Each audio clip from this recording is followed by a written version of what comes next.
Salut à tous, c'est moi Targui pour le site lesimprimantes3d.fr et aujourd'hui je vais vous parler de cette grosse bébête, la FLSun Super Racer SR pour les intimes. Donc comme vous pouvez le voir, c'est une Delta, puis je vais un petit peu vous spoiler la vidéo, c'est ma nouvelle imprimante 3D préférée. Si vous me suivez un petit peu sur la chaîne et sur le blog et même le forum, vous savez que j'ai longtemps utilisé la Artillery Sidewinder X1. Malgré les différentes imprimantes 3D que j'ai eues entre temps en test, de bonnes machines, je pense notamment la Creality CR6 SE, la Elegoo Neptune, la Orture Obsidian, petite préférence d'ailleurs pour cette dernière avec son Direct Drive, mais j'ai toujours conservé ma X1 que j'ai fait évoluer avec différentes upgrades jusqu'à ce que je teste donc cette Super Racer.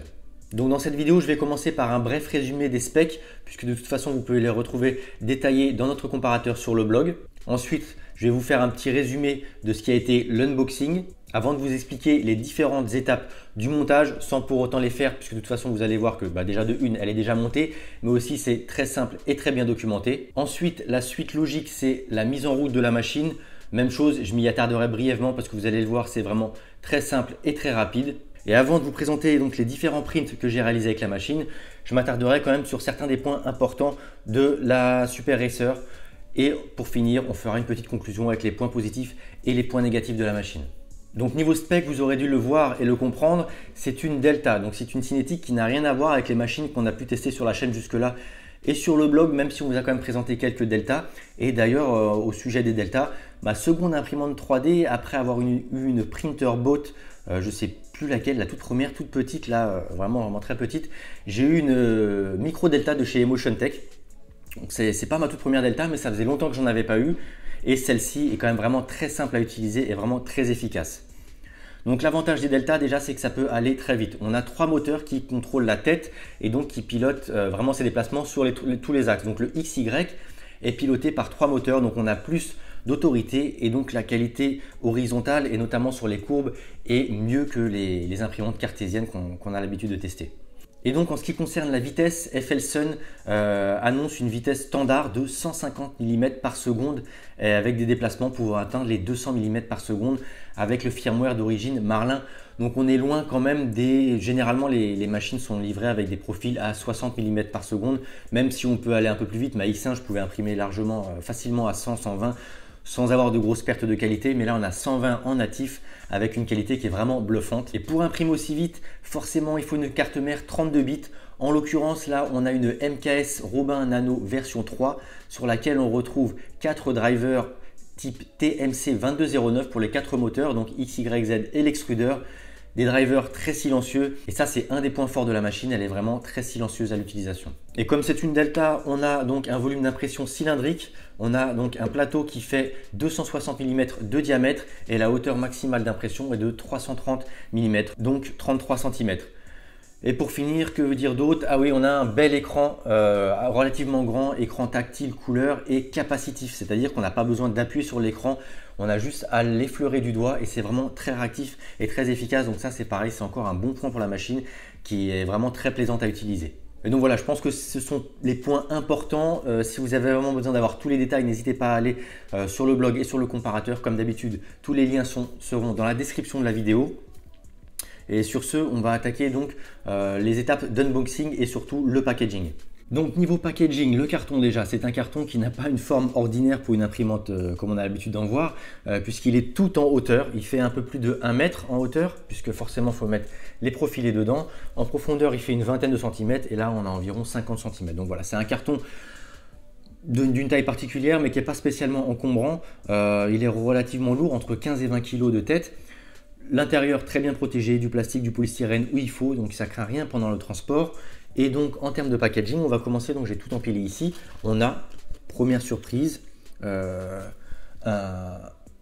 disque abrasif. Je ne sais pas du tout à quoi ça sert, on dirait que c'est fait pour mettre sur une disqueuse, donc est-ce que c'est une erreur ou quoi? N'hésitez pas à me mettre dans les commentaires si vous savez à quoi ça sert.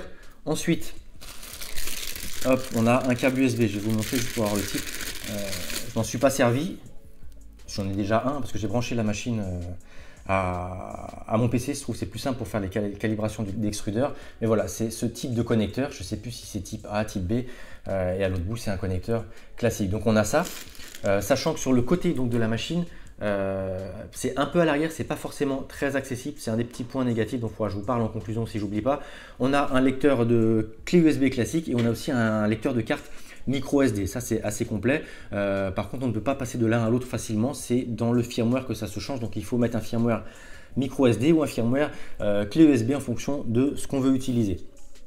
Ensuite, donc dans le packaging, une spatule dont j'ai pas eu à me servir, une spatule qui sert à enlever les objets du plateau lorsqu'ils sont gros et qu'ils ne se décollent pas tout seuls lorsque le plateau devient froid. Ensuite, on a un petit, pour les bricoleurs, schéma de câblage de la carte mère. Donc ça c'est pas mal, carte mère MKS Robin Nano V3, pour ceux qui veulent bricoler, ça c'est cool. Ensuite, on a je m'en suis pas servi, un adaptateur, il se déplie, c'est un adaptateur... un lecteur de carte SD en format clé USB. Donc voilà, ça c'est bon à savoir, ça y est. On a un carton là que j'ai pas déballé. Je vais quand même regarder ce qu'on a dedans, histoire de vous en parler.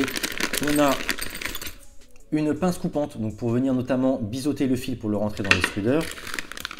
Du spare, donc un head break lisse avec un trou profond pour venir glisser le PTFE jusqu'à la buse, une buse neuve également, et un corps de chauffe, copie de corps de chauffe Volcano, qui n'a rien à voir en termes de taille avec le Volcano, on y reviendra plus tard.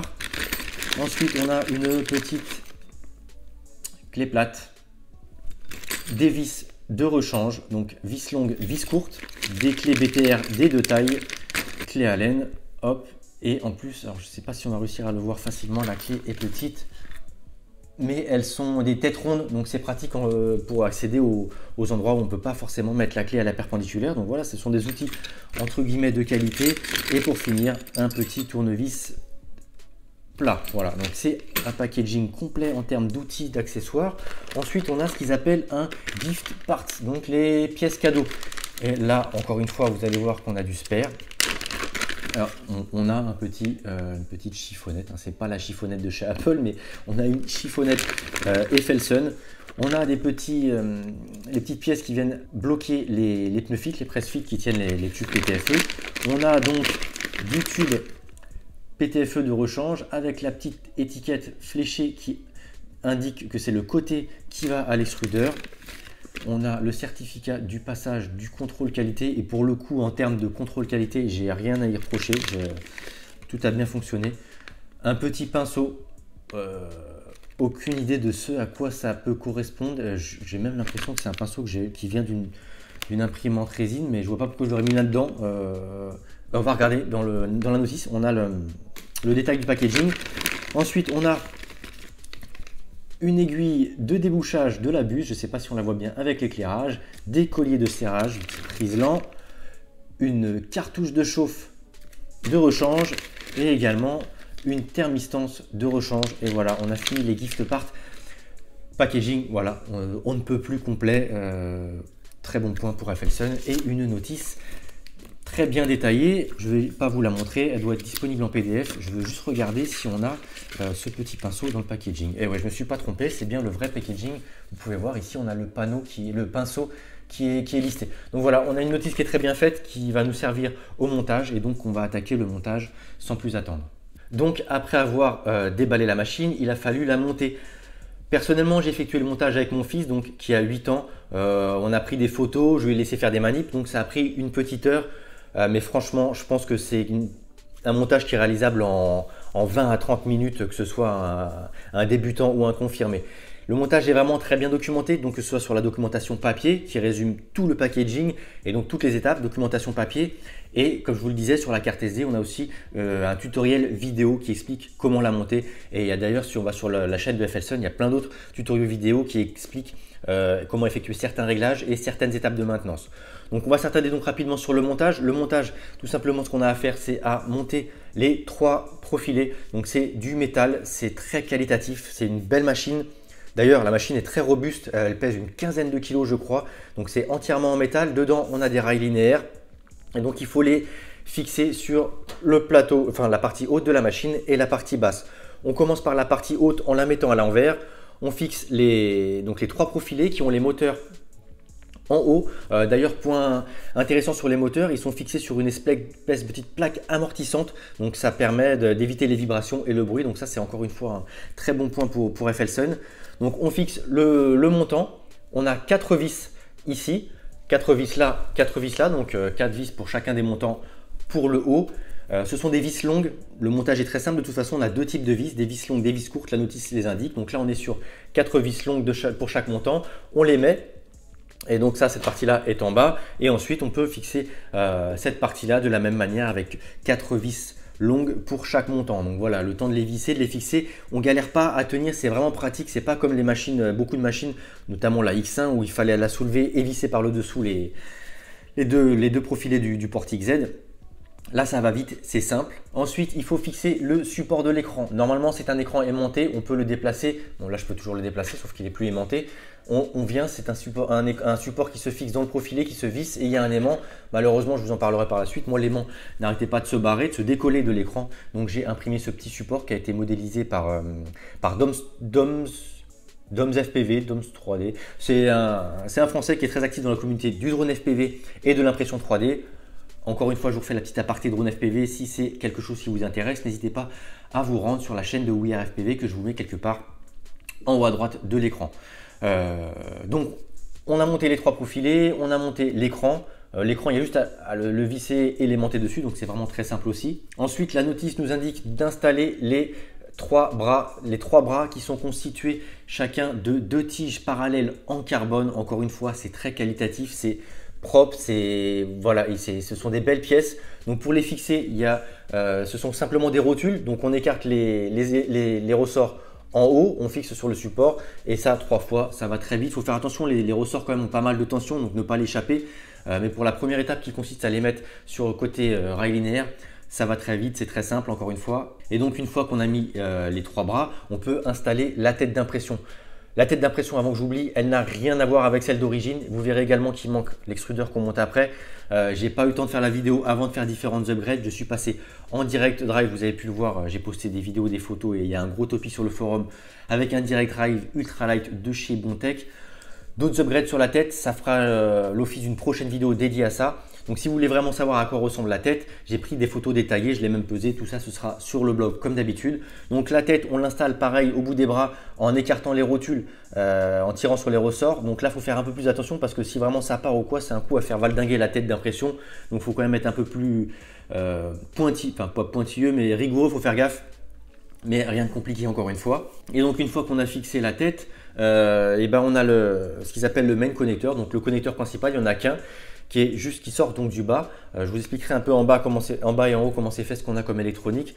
Il faut le faire passer dans le profilé et ensuite on le visse en haut. Donc ça c'est très simple.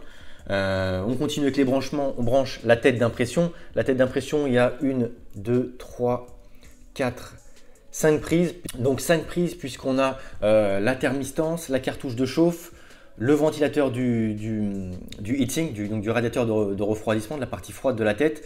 Donc ça fait 3 et les 2 ventilos qui viennent refroidir l'impression. Donc on a 5 prises à brancher et il y en a une 6e qui sert à venir brancher le capteur de nivellement automatique. On y reviendra par la suite. C'est très simple, les prises ont des détrompeurs, on ne peut pas se tromper. Donc voilà, ça continue dans la simplicité, dans l'efficacité avec FLSun. Les prises, ça a une petite incidence sur le poids, c'est très léger. On essaie d'avoir des têtes d'impression très légères sur les deltas puisque ça va vite. Mais l'avantage quand même d'avoir des prises, c'est que là maintenant c'est très simple. On débranche les 5 prises, on enlève les 3 bras et on a la tête pour pouvoir facilement changer de buse, effectuer un débouchage si on a mis un bouchage ou quoi que ce soit. Donc c'est vraiment encore une fois un point très positif de la machine.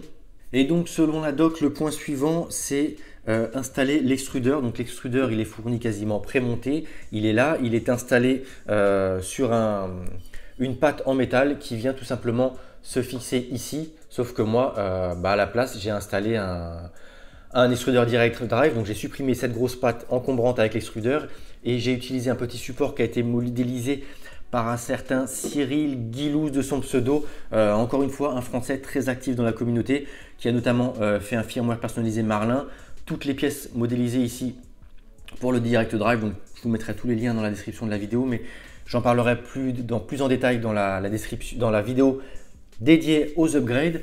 Donc on fixe l'extrudeur et pour finir le tube PTFE donc qui part de la tête d'impression à l'extrudeur et encore une fois c'est bien documenté. Sur le PTFE on a même un petit autocollant avec une flèche, c'est celui qui va côté extrudeur. Donc voilà, rien de particulier, les montages est vraiment très simple. Ah oui, et comme je vous le disais, vis courte, vis longue, donc les vis longues pour les montants et les vis courtes elles servent notamment pour la fixation de la patte de l'extrudeur. Et dernier point quand même que j'ai oublié, le support de bobine que je n'utilise pas, c'est pareil, on a 4 vis courtes, 2 pour venir fixer cette petite partie là et 2 pour la fixer sur le haut de l'imprimante. Là vous allez pu le voir, je ne sais plus exactement où ça se met. On a 2 vis, sauf que moi elle est dans une étagère l'imprimante et j'ai pas la place de mettre la bobine par dessus. Donc c'est sur le dessus de l'imprimante, j'ai un trou dans l'étagère et ça vient directement faire tomber le filament au-dessus. Donc ça ne change pas grand chose, mais je n'utilise pas le support de bobine qui est relativement standard. Il n'y a pas de roulette avec des roulements, mais j'ai fait les tests dans mon salon comme d'habitude pour surveiller au début sans aucun souci avec ce petit support et avec leur petite bobine. Donc comme je vous le disais dans l'unboxing que j'ai vidé, donc je ne vous ai pas présenté mes bobines de 200 grammes de PLA blanc. Donc voilà, c'en est tout pour le montage. Ensuite on passe à la mise en route. La mise en route, il n'y a rien de plus simple, on a juste le leveling automatique du lit à faire. C'est depuis l'écran, les menus sont très simples, c'est documenté, papier, vidéo comme d'habitude. Et donc pour faire le leveling, il faut venir chercher un petit accessoire que moi je range dans le tiroir ici, donc vraiment très pratique. On aimante, on fixe tout simplement ça ici, c'est aimanté, hop, on le branche ensuite à la prise qui reste de libre là et on lance la procédure de nivellement automatique depuis l'écran. On a toutes les indications qui sont affichées à l'écran. On nous dit bien surtout de ne pas lancer la procédure si cet accessoire n'est pas branché, parce que sinon la buse va venir s'exploser dans le lit. Donc voilà, c'est très simple. On a fait le nivellement et ensuite on peut passer tout simplement à la première impression. Et donc avant de vous présenter toutes ces impressions que j'ai pu réaliser avec la FLSun en Bowden, donc extrudeur déporté, puisqu'ensuite j'ai fait beaucoup plus d'impressions en direct drive. On va revenir quand même sur certains points de la machine et pour ne rien oublier, on va partir de la partie basse. Donc la partie basse, vous l'avez vu juste avant, on a un petit tiroir très pratique dans lequel on range différents accessoires. Donc moi j'ai le capteur de nivellement automatique du lit et j'ai également la graisse pour venir graisser les rotules des bras. Donc il y a 4 rotules par bras, ça fait 8 rotules à graisser de temps en temps. Je l'ai fait une seule fois pour le moment, il y a la fréquence qui est indiquée dans la notice, je ne l'ai plus en tête. Je vous la remettrai dans l'article sur le blog ou peut-être en surimpression de la vidéo. Donc on a un petit tiroir et donc là-dedans, dans cette grosse partie triangulaire du bas, dans ce socle, on a uniquement l'alimentation. Donc l'alimentation, c'est une alimentation de marque inconnue au bataillon, Shenliang je crois de tête. C'est une 360 watts et elle sort 24 volts en tension régulée pour alimenter donc toute l'électronique. 24 volts c'est très bien, la cartouche chauffante et le lit chauffent relativement vite, rien à dire là-dessus. Donc on a le petit tiroir. Ici de ce côté-là à l'arrière on a la prise pour venir brancher le cordon d'alimentation et un petit bouton on-off et également un sélecteur de tension 110 ou 220 volts en fonction de la région où vous êtes. Donc ça c'est à vérifier avant la première mise sous tension quand même. Oui, je vous disais des bêtises. Donc là de ce côté-là on a le bouton d'alimentation on-off, la prise d'alimentation et le sélecteur de tension, donc 230-115 volts est juste là sous mes yeux. Donc on a l'alimentation en dessous et c'est tout. Comme je vous le disais, le câble revient avec un seul câble, une seule prise à brancher vissée en haut. C'est très simple. La ventilation, donc elle ne vient pas chauffer la carte mère. Elle a un ventilateur qui ne se fait pas spécialement entendre. Il n'est pas inaudible, mais il n'est pas des plus bruyants. Et donc on a pas mal de place, même s'il y a quand même ce petit tiroir qui en prend pour venir mettre si on a besoin de mettre un Raspberry qu'on peut aussi mettre en haut ou ce qu'on veut ou modifier les conduits de ventilation si on veut que ça refroidisse mieux l'alimentation. Bref, il y a de la place pour faire ce qu'on veut. Et donc juste au-dessus de ce socle, on a le lit. Je vous en ai pas plus parlé que ça. C'est un lit en verre amovible. Alors attention, amovible, pour le retirer, on a quand même 6 vis réparties aux trois extrémités du plateau par 2 à dévisser et à enlever. Donc c'est pas un plateau amovible comme on peut l'entendre pour venir enlever les pièces. C'est vraiment en cas de maintenance si on a besoin de le changer ou de l'enlever pour le nettoyer en profondeur. Bref, c'est un lit en verre micro texturé type Ultra Base. C'est très efficace. Ça tient très bien à chaud. Il faut refroidir. Il faut attendre que ça refroidisse pour pouvoir décoller les objets. C'est un peu chiant des fois quand on veut enchaîner les prints parce que ça met un peu de temps à refroidir en fonction de la température du lieu dans lequel vous imprimez. Mais bon, Une chose est sûre, c'est que le lit est très efficace. Il est on ne peut plus plat. J'ai mis un niveau dessus, il y a zéro jeu. De toute façon, c'est généralement le cas avec les plateaux en verre. Et quoi que je vous dis des bêtises, parce que les verres de chez Artillery ne sont pas toujours plats. En tout cas, sur la X1, je crois qu'ils ont amélioré le truc sur la X2. Donc voilà, lit chauffant en verre. Il est bien isolé sur le dessous. Donc ça, c'est aussi un bon point. C'est bien pensé par FLSun. Donc voilà. C'est un plateau que j'ai pas encore upgradé, mais j'attends en livraison depuis AliExpress un plateau souple et magnétique en PEI. Donc on peut tout simplement enlever le plateau en verre, on colle la base magnétique en dessous, on vient mettre le PEI dessus et si jamais on veut repasser en verre, on peut reposer le plateau dessus. Donc voilà, on peut avoir les deux, c'est pratique. Je vous en parlerai plus en détail dans la vidéo sur les upgrades. Ça, c'était la petite aparté lit efficace, rien à dire là-dessus. Ça colle très bien, j'ai fait PLA, TPU et PETG, aucun souci. Ensuite, on repasse sur les profilés. Donc, comme je vous le disais, les profilés, ils sont en métal évidemment. Dedans, on a des rails linéaires de très bonne qualité, très droits. Les mouvements sont nickel, il n'y a pas de point dur, c'est silencieux, c'est stable, efficace. Voilà, une bonne chose. Le long de ces, sur les extrémités des courroies, on a donc les poulies qui sont fixées sur des plaques en métal, encore une fois. Et dessus, on y retrouve des tendeurs de courroie à molette. Pour tendre la courroie, encore une fois, on a un tutoriel vidéo sur la chaîne de FLSun. On a 2 vis par profilet à dévisser. On a la molette à tourner de telle sorte à ce que le petit cylindre métallique n'y ait plus de jour entre celui-ci et la petite plaque en métal.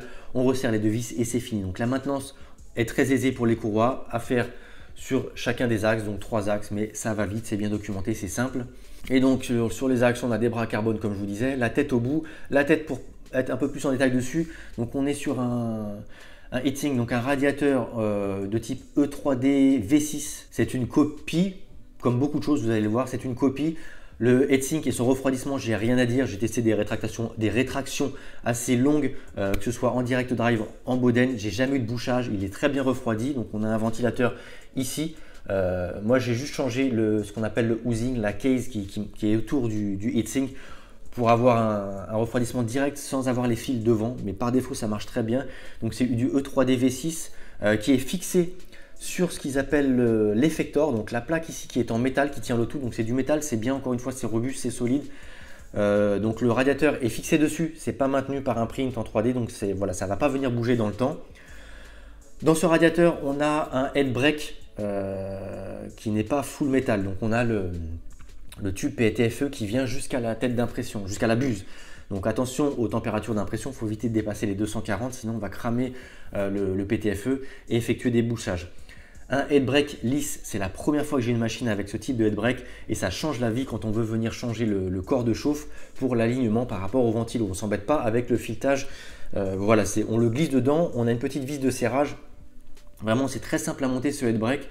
Head brake que moi j'ai changé, je vous en reparlerai aussi. Je suis passé sur du bimétal, mais au moins voilà, j'ai pas le PTFE qui vient dedans.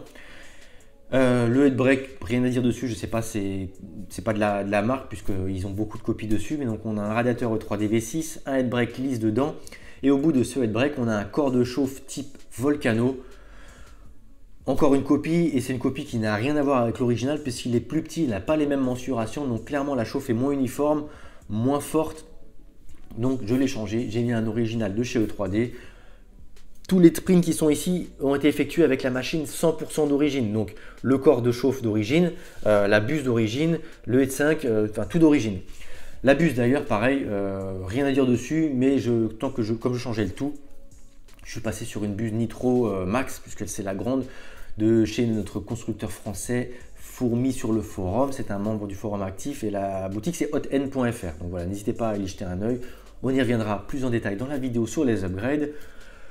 La tête d'impression, voilà, on a fait le tour. Les ventilos, ce ne sont pas ceux d'origine. Les d'origine, on est sur du... Oh, j'ai plus les mensurations des ventilos d'origine. Mais une chose est sûre, même si ce ne sont pas les conduits ici d'origine, la ventilation est très efficace. Vous allez le voir sur les tests de pontage. J'avais rien de particulier à dire là-dessus, même si pas mal de personnes ont fait cet upgrade de ventilo de conduit. Personnellement, d'origine, je trouvais que ça fonctionnait quand même plutôt bien. Donc voilà, ça c'est la tête d'impression qui d'origine est reliée donc à un extrudeur déporté de type donc Boden. Et on est encore une fois sur un clone, et ce coup-ci pour moi c'est un clone de entre guillemets mauvaise qualité. Donc c'est un clone BMG de chez Bondtech, le Dual Drive, pour plusieurs raisons.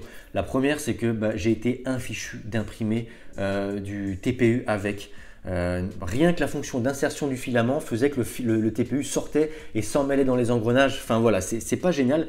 Les Bondtech, les vrais, les Genuine, même en Boden, il n'y a pas de souci avec du TPU. La CR6SE, pour ceux qui se rappellent, pareil, aucun problème d'impression de TPU alors que c'était un extrudeur déporté. Cet extrudeur-là, personnellement en TPU, j'ai rien réussi à en sortir, donc je ne vous présenterai pas d'impression. J'ai vu sur le groupe US FLSun Super Racer des personnes qui impriment entre 20 et 40 mm/s le TPU. Personnellement, j'ai pas réussi que à chaque fois de l'emmêlage, le filament enroulé dans l'extrudeur, donc j'ai vite abandonné. Et c'est aussi pour ça que je suis passé sur un direct drive. Même si on veut, on peut passer pour faire du TPU sur du Boden de qualité, notamment le Bondtech d'origine.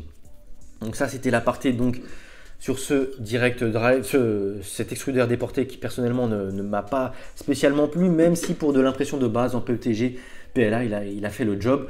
Par contre, comme on est déporté, on a des rétractions qui sont assez élevées, entre 6 et 7 mm, je crois, sur les profils constructeurs. Ça fait un petit peu de bruit, même si je crois que le Marlin est en version silencieuse pour la rétraction. Donc, à voir. Steel Shop, je crois, la fonction. Bref, c'est un des trucs les plus bruyants sur l'imprimante, c'est la rétraction. Ça change la donne quand on passe en direct drive. Et donc, oui, l'extrudeur, j'en ai pas parlé, mais on a dans les specs, on a un capteur de filament. Donc moi que j'ai remis avec une petite pâte imprimée personnalisée. Capteur de filament qui fonctionne bien avec tous les filaments que j'ai testés, donc à savoir PETG, TPU et PLA. Donc même le PLA, j'ai pas testé avec du filament transparent. Donc à voir, je sais pas, je pense que c'est un truc de pression. Donc je pense que même du transparent ça passe, c'est pas optique. Mais en tout cas, si c'est de la pression, ça passe même avec les filaments souples. Donc ça c'est cool. J'ai pas eu un seul faux positif avec. Et donc dernier point avant d'attaquer les prints. La partie haute, on a encore plus de place que dans la partie basse, donc on peut aussi y mettre un Raspberry Pi pour ceux qui veulent ou autre électronique. Mais là, de base, on a la carte mère, donc MKS Robin Nano V3, comme je vous le disais, avec un petit ventilateur sur le dessus pour venir refroidir la carte mère et les drivers. Ventilateur qui se fait entendre un petit peu, mais rien de bien méchant. Mais donc voilà, encore une fois, on a de la place là-haut, très facile à démonter. On enlève le capot en enlevant 1, 2, 3, 4, je crois c'est 6 vis, 6 ou 9. C'est très simple, donc installation, maintenance. Je vous ai pas, oui, le poids, je ne sais pas si vous en avez parlé, la machine est robuste, c'est du full métal, ça pèse une quinzaine de kilos, je vous disais. Donc voilà, on a fait le tour de haut en bas, et de haut en bas, quand même, vous pouvez le voir. Elle est annoncée, je crois, à 96 cm avec le support de bobine, donc un petit peu moins dans mon cas de figure, mais ça reste une machine qui est encombrante. J'ai peiné à la faire rentrer dans le cadre de mon appareil photo qui filme sans grand angle, mais c'est une très belle machine. Ça ferait partie des points positifs et de ma conclusion. Je trouve qu'elle est très belle et très sexy. Et donc maintenant, le plus important quand même, je vais vous montrer les différentes impressions que j'ai effectuées avec la machine. Donc les prints, avant de vous les montrer rapidement les réglages. Ce que j'ai fait, c'est que je suis parti du profil fourni par FLSun pour Cura, mais pour un vieux Cura, le Cura 4.4. Donc ce que j'ai fait, c'est que j'ai ouvert le Cura 4.4 avec les profils FLSun. J'ai ouvert le Cura dans sa dernière version 4.11. Je ne sais plus trop quoi, qui a un profil pour FLSun Super Racer, mais qui a été développé par...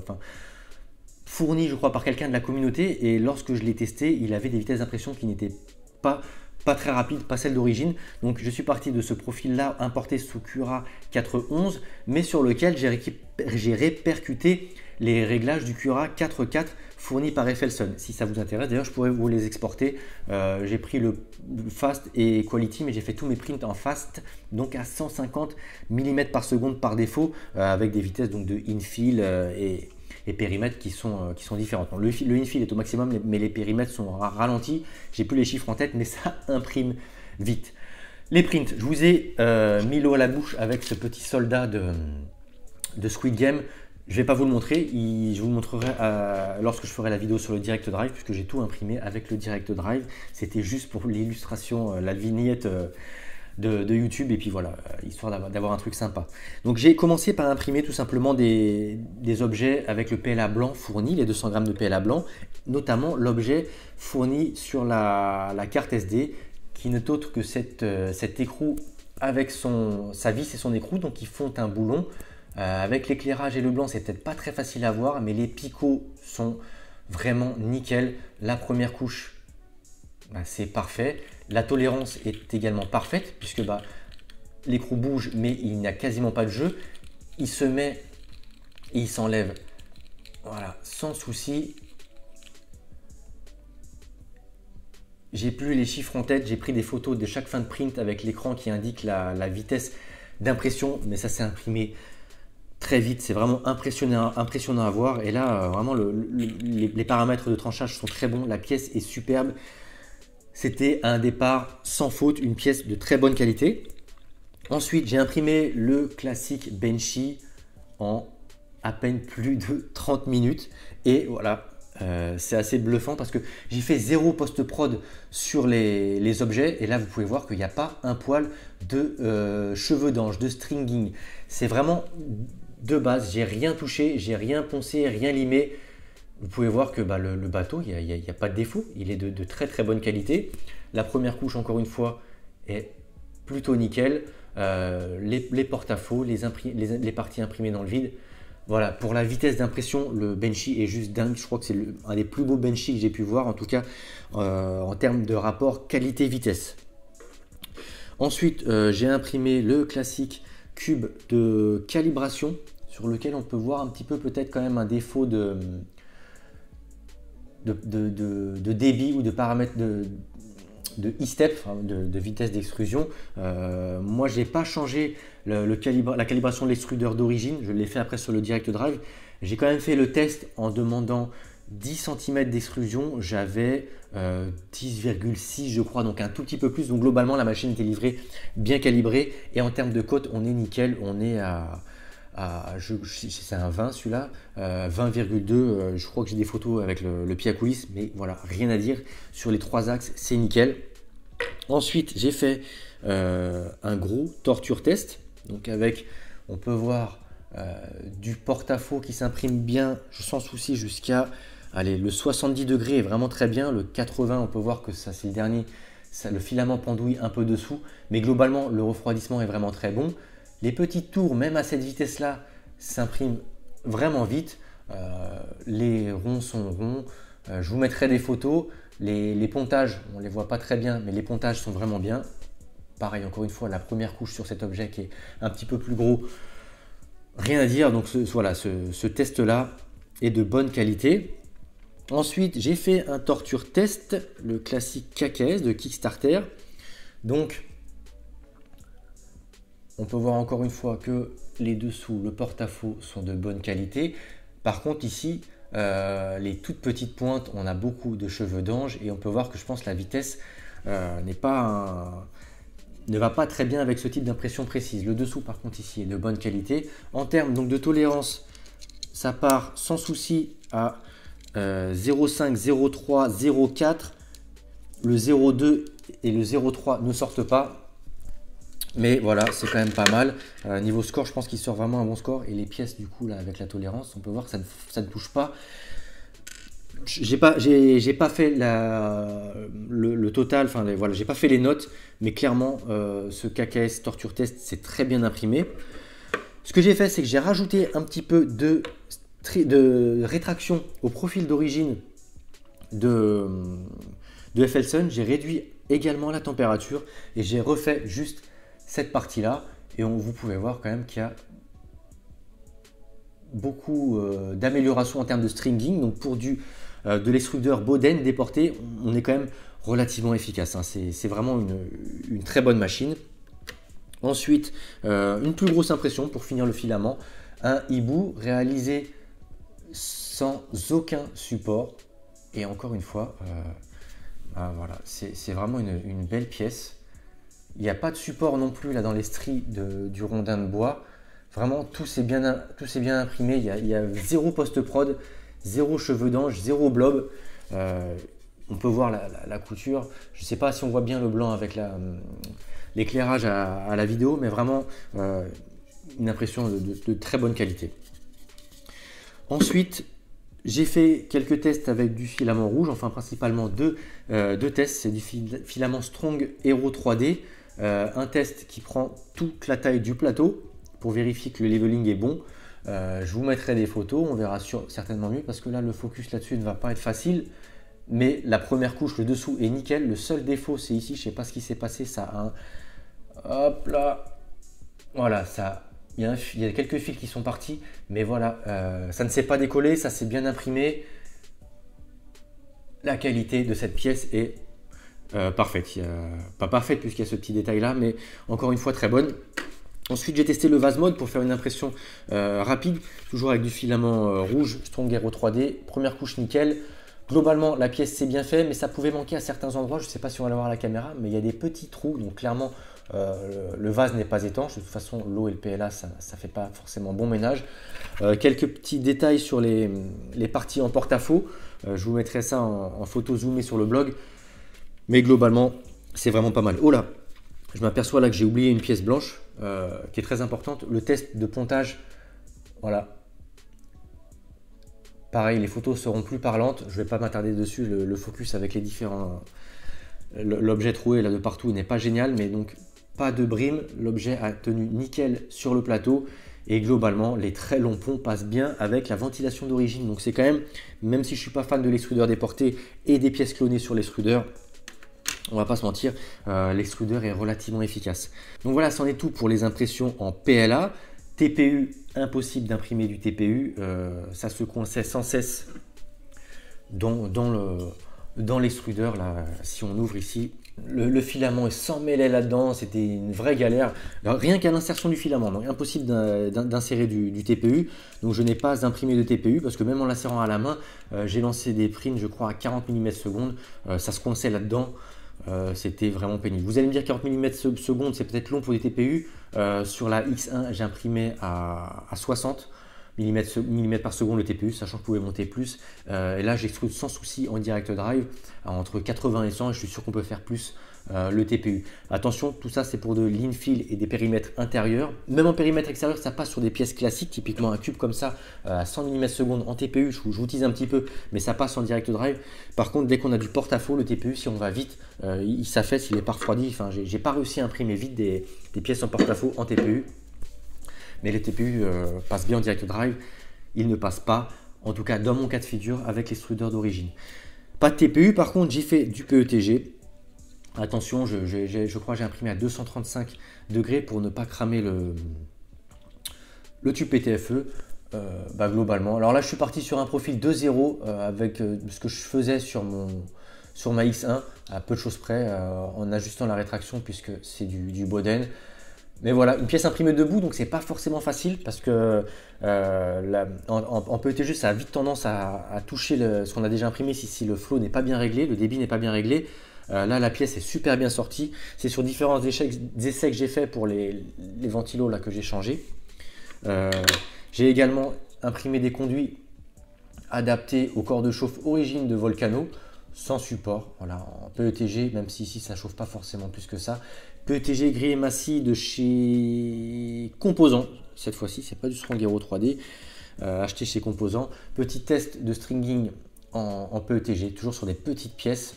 Le PETG sort vraiment très bien. Première couche, nickel, zéro stringing avec mes réglages et un tube de calibration. Voilà. Le flow est plutôt bon. Il n'y a pas de blob, très peu de boules qui sortent sur le côté. Une dernière couche peut-être un petit peu en surextrusion. La première est vraiment clean aussi. Les cotes sont bonnes. Voilà, ce sont à peu près les seuls prints que j'ai fait en PETG avec l'extrudeur déporté. Mais globalement, voilà, la machine elle imprime très bien, très vite, sans s'embêter à faire du fine tuning sur les profils fournis par le constructeur. Ensuite, libre à vous d'adapter, mais vraiment pour le débutant qui commence avec les FLSun, il prend les profils Cura 4.4 en restant sur Cura 4.4 ou en les migrant sur Cura 4.11 qui est quand même plus sexy, qui offre plus d'options et notamment le lissage des couches qui est vraiment sympa. Voilà, en termes d'impression, c'est une très bonne machine qui est vraiment très efficace. Et donc très rapidement, puisque je crois que cette vidéo est déjà très longue, la conclusion, vous l'aurez compris, la machine me plaît, c'est ma nouvelle machine, entre guillemets daily, ma machine de tous les jours, celle avec laquelle je vais faire quasiment toutes mes impressions en plastique hors résine. C'est une très bonne machine à un prix, c'est entre guillemets haut de gamme pour les particuliers, parce qu'on est plus entre 350 et 450, c'est une fourchette très large en fonction des boutiques, des promotions, Chine, France. Mais voilà, c'est quand même moins cher que certaines très bonnes machines qu'on trouve à moins de 200 €. Mais on en est dans les prix d'une X1, X2 artillerie, des CR10, avec un volume un petit peu plus restreint puisqu'on a un lit circulaire, enfin en cercle, arrondi, enfin bref, vous l'aurez compris, c'est une Delta. Mais voilà, si on n'a pas de contraintes et de besoins particuliers de souvent imprimer des grosses pièces, même si là en plus on a quand même un volume en hauteur qui est important, c'est une très bonne machine à mon goût, c'est ma machine préféré actuellement. Je vais quand même vous lister quelques points négatifs. Donc les points négatifs, vous l'aurez compris lorsque je vous ai parlé des différentes pièces de la machine. Ce sont les pièces clonées, que ce soit l'extrudeur déporté, qu'on le laisse déporter, qu'on passe en direct drive. Pour moi, c'est une mise à jour à faire si vous voulez imprimer quand même régulièrement avec. Même si de base, encore une fois, voilà, il m'a permis d'imprimer toutes ces pièces. Donc l'extrudeur déporté, mais également le corps de chauffe. Ok, faire un clone, pourquoi pas, mais il y a des clones quand même de meilleure qualité que celui-ci, puisque celui-ci est vraiment pas au format classique du Volcano, donc on peut le changer. La buse, rien à dire, le radiateur, rien à dire, mais voilà. Les parties clonées ne sont pas géniales à mon goût, et c'est dommage d'avoir laissé ça. C'est un petit peu des points qui viennent gâcher l'expérience de la Super Racer. Encore une fois, gâcher, c'est vraiment pour trouver des points négatifs. Ensuite, ce petit écran, donc, il est super, il est pratique. Le fait qu'il soit amovible, je trouve ça cool. Mon fils qui est plus petit, il peut le tirer, voilà, c'est bien. Mais l'aimant qui était collé au dos, il n'a fait que se barrer. Et si cette pièce a été modélisée, c'est que visiblement, je ne suis pas le seul à avoir ce problème. Et j'ai pu le voir sur les groupes Facebook. C'est un problème récurrent. Donc, il aurait peut-être fallu le mettre à l'intérieur ou simplement le fixer avec des vis à tête fraisée qui rentrent dedans. Enfin voilà, il y avait des solutions plus efficaces que de venir bêtement le coller au dos de l'écran et faire en sorte que ce machin se barre. Donc, c'est pas grave. Il se barrait pour le coup. C'était pas bien gênant. Il faisait un petit peu de saut à l'élastique. Mais c'est dommage. Donc, ce petit aimant, voilà, c'est un des points négatifs que j'ai pu rencontrer à l'usage de la Super Racer. Après, en fonction de comment c'est dans votre atelier chez vous, voilà, il faut prendre en compte l'encombrement. Donc au sol, l'empreinte est pas très grosse, c'est beaucoup moins encombrant que ma X1. Par contre, en hauteur, ça l'est plus. Et j'ai dû modifier la configuration de mon étagère pour pouvoir l'accueillir dedans. Donc voilà, c'est une grande imprimante. Mais voilà, c'est pas un vrai point négatif, mais il faut le savoir, il faut en prendre compte quand on l'achète. C'est un critère. Ça peut être un critère en fonction des acheteurs. Et dernier point et plus gros point négatif pour moi, impossible d'imprimer du TPU dans sa configuration de base avec son extrudeur déporté. J'ai vu certaines personnes le faire, c'est pas forcément ce qu'il y a de plus efficace, c'est lent. Donc si vous voulez faire des filaments flexibles, au moins mettre un extrudeur déporté de bonne qualité, et encore mieux si vous voulez pas vous embêter et avoir une gestion de la rétraction et une extrusion vraiment consistante, passer en direct drive. Il y a pas mal d'alternatives avant même que Bondtech ait sorti son LGX Lite. On a le Sherpa, le Orbiter, différents extrudeurs qui ont un petit peu moins de grip que le Bondtech, mais voilà, visiblement ce sont quand même des bons extrudeurs. J'ai vu des beaux montages sur internet, donc voilà, c'est une upgrade à considérer. Et voilà, je crois que c'est tout pour les points négatifs. Vraiment, il n'y a pas grand chose qui est venu gâcher mon expérience. L'imprimante est simple à monter. Donc voilà, on va attaquer les points positifs. Donc c'est une imprimante qui est très simple à monter, très bien pensée, très bien documentée. Donc également simple à entretenir, l'entretien documenté encore une fois.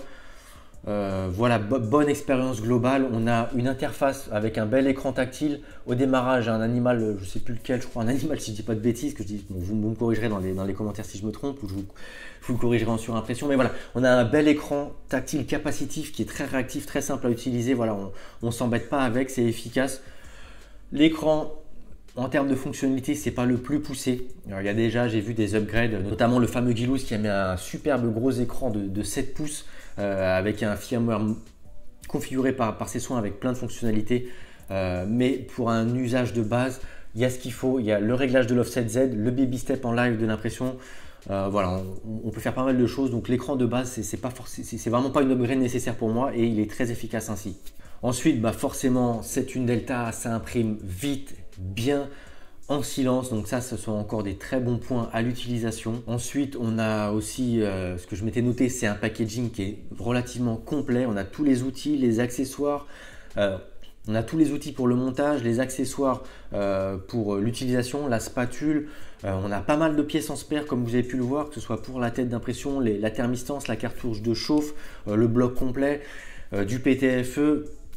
Voilà, un packaging vraiment complet. Une communauté principalement à l'échelle anglaise, américaine. Enfin voilà, une communauté qui cause en anglais. Même si la partie FLSON du forum s'est bien démocratisée et qu'on a aussi monté un groupe Facebook français que je vous invite à rejoindre, surtout le forum et le groupe Facebook. Donc voilà, une communauté active avec déjà pas mal de modes. Donc c'est vraiment très cool la machine, que vous vouliez l'utiliser dans sa version stock ou que vous voulez l'améliorer. On peut vraiment faire pas mal de choses avec cette FLSON. Et voilà, c'est mon coup de cœur de fin d'année 2021 et je pense que ce sera sûrement mon imprimante 3D préférée de 2022, même si voilà, les constructeurs peuvent nous surprendre avec de futures machines, donc que ce soit FLSON ou les autres. Donc voilà, la vidéo touche à sa fin. La musique habituelle, vous la connaissez. Si ça vous a plu, n'hésitez pas à laisser un petit pouce bleu, également un commentaire. Ça me fait autant plaisir que ça aide la vidéo à être référencée et donc la chaîne à se faire connaître. Également, n'hésitez pas non plus à vous abonner et à activer la petite cloche. Tout ça, ça fait fonctionner l'algorithme de Google, de YouTube dans le bon sens. Et sur ce, je vous dis à très bientôt sur la chaîne, sur le forum et sur le blog. C'était Motard Geek pour le site lesimprimantes3d.fr.